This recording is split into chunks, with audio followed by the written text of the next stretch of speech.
Most of the men who come here, and since I've been here anyway, they're men who want a new direction, men who want a fresh start, men who have a goal in mind.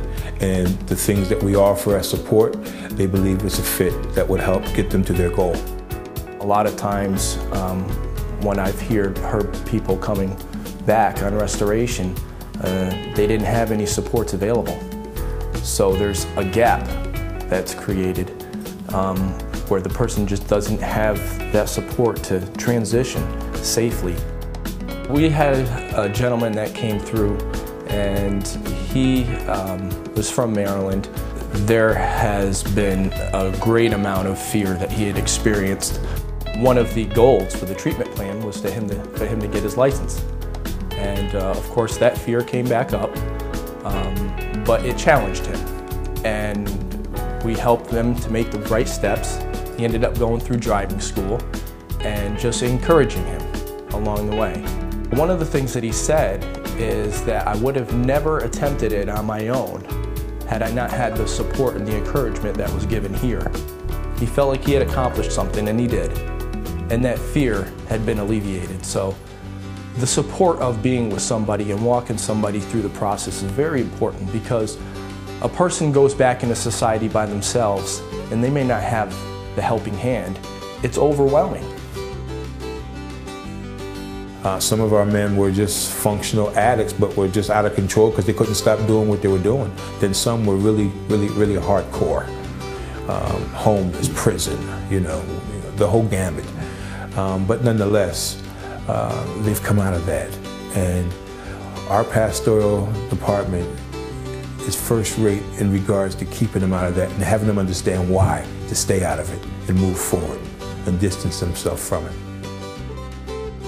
Basically, it's a 12-step program that is supported by biblical scripture. And this program is not just for those that are having addiction problems, it's those that are having any type of issue at all. And it speaks to character defects. It helps the person to look inside themselves, to see what's promoting a person to want to medicate. Well, case management is probably one of the core supports for not just our men in transition, but for everyone who comes into the building. We set up this treatment plan, and it gives them instruction on what to do while they're here. And we aid them, we assist them in attaining those goals. We have two types of Bible studies. We have one Bible study that is for the entire community, and that is open to the public. And then we have the Bible study that is upstairs for the program. And basically what these Bible studies do is they focus on the spiritual man. The reason why it's important for the Discipleship House men is because the men that come in from the street are working.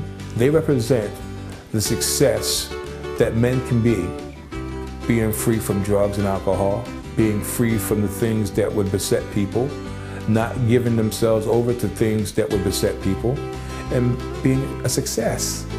So with the men on the comeback trail, so to speak, partnering with the men who are already living the life, it's a great blend. But the biggest thing I see that's influential is they see the example of men who are doing it on the outside, confidently and successfully. Most of these programs these guys come from have no counseling at all. So all the abuses, all the tragedies, all the disappointments and anxieties from coming out of the addiction, they just lie dormant in these guys. Well, we have 24-hour supervision here. I have a staff of five people, counting myself. We have 3 shifts, first, second, and third, 8 to 4 p.m., 4 p.m. to midnight, midnight to 8 a.m. We've broken down our staff into 3 elements. The first element, of course, is our spiritual and administrative element, which myself and one of my other colleagues handle in the office. The next element we have would be our mentoring. And we have 2 staff that have been appointed to do that. And then my last staff, he is the guy who's the supplier of all the needs, so to speak. He's the fix-it man. He's the guy that oversees our kitchen and all our food procurement. He's the guy that does all the maintenance and sees to all the maintenance of all the rooms. We have an academic curriculum that talks about man and his money.